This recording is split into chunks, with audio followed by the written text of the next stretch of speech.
இன்றைக்கி என்னோடய ஸ்டைலில் இந்தியன் டர்க்கிஷ் எக் எப்படி பண்ணுறதுன்னு பார்க்கலாம். ஒரு டேபிள் ஸ்பூன் ஆயிலில் 1/2 டீஸ்பூன் வந்து பார்த்திங்கன்னா சீரகம் ஆட் பண்ணிக்கோங்க. அது நல்லா பொரிஞ்சதுக்கப்புறம் ஒரு மீடியம் சைஸ் வந்து பெரிய வெங்காயத்தை குட்டி குட்டி கட் பண்ணி ஆட் பண்ணிக்கோங்க.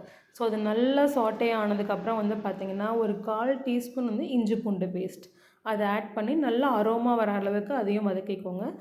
நெக்ஸ்ட்டு வந்து பார்த்திங்கன்னா ஒரு மீடியம் சைஸை விட சின்ன தக்காளி வந்து குட்டி குட்டியாக கட் பண்ணி அதையும் நல்லா வந்து பார்த்திங்கன்னா வதங்குற அளவுக்கு அதை மேஷ் ஆகிற அளவுக்கு வந்து பார்த்திங்கன்னா வதக்கிக்கோங்க. உப்பு வந்து ஒரு 1/4 டீஸ்பூன் ஆட் பண்ணிக்கோங்க. சீக்கிரமாக வந்து பார்த்திங்கன்னா அது மேஷ் ஆக ஆரம்பிக்கும். ஸோ இதுக்கப்புறம் வந்து பார்த்திங்கன்னா ஒரு 1/4 டம்ளர் வந்து பார்த்திங்கன்னா தண்ணி ஆட் பண்ணணும்.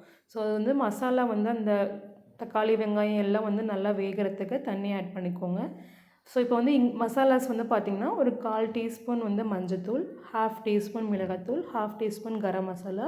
ஆல்ரெடி நம்ம உப்பு ஆட் பண்ணியிருக்கனால ஒரு 1/4 டீஸ்பூன் மட்டும் உப்பு ஆட் பண்ணிக்கோங்க. இது எல்லாமே நம்ம ரெடி பண்ணுற அந்த மசாலாக்கான இது மட்டும்தான், ஓகேங்களா? ஸோ இது நல்லா வதங்கினதுக்கப்புறம் ஒரு 2 மினிட்ஸ் நல்லா உங்களுக்கு கொதி வரும். அப்போ வந்து எக்கை நம்ம வந்து உடச்சி ட்ராப் பண்ணணும். ஸோ எக்கோட பாயிலிங் டைம் வந்து பார்த்திங்கன்னா 3 மினிட்ஸ் 3 to 4 மினிட்ஸ் தான். மேலே உங்களுக்கு வந்து ஒரு லேயர் மாதிரி ஃபார்ம் ஆகும். அந்த லேயர் ஃபார்ம் ஆனோடனே நம்ம எடுத்துடலாம்.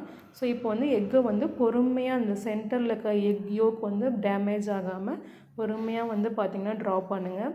ஸோ ட்ராப் பண்ணிவிட்டு கவர் பண்ணிடணும் லிட்டை வச்சு. ஸோ நம்ம வந்து ஆல்ரெடி கிரேவிக்கான மசாலாலாம் ஆட் பண்ணிட்டோம். எக்குக்கு மட்டும் நம்ம சால்ட் அண்ட் பெப்பர் வந்து மிக்ஸ் பண்ணி வச்சுக்கலாம். ஸோ 3 மினிட்ஸ்க்கு அப்புறம் வந்து பார்த்திங்கன்னா அது மேலே ஸ்ப்ரெட் பண்ணிக்கலாம். ஸோ 3 மினிட்ஸ் ஆகிடுச்சு. இப்போ வந்து சால்ட் அண்ட் பெப்பரை வந்து ஸ்ப்ரெட் பண்ணிவிட்டு கார்னிஷிங் வந்து கொரியாண்டர் லீஃப் போட்டிங்கன்னா Indian style Turkish egg ready ஆகிடும். ஸோ இது வந்து பார்த்திங்கன்னா பிரெட் டோஸ்ட்க்கு சப்பாத்திக்கெலாம் ரொம்பவே சூப்பராக இருக்கும். ஹாஃப் பாயில் பிடிக்கிற எல்லாருக்குமே இந்த ஸ்டைல் பிடிக்கும். ட்ரை பண்ணிவிட்டு சொல்லுங்கள். தேங்க்யூ. Happy cooking.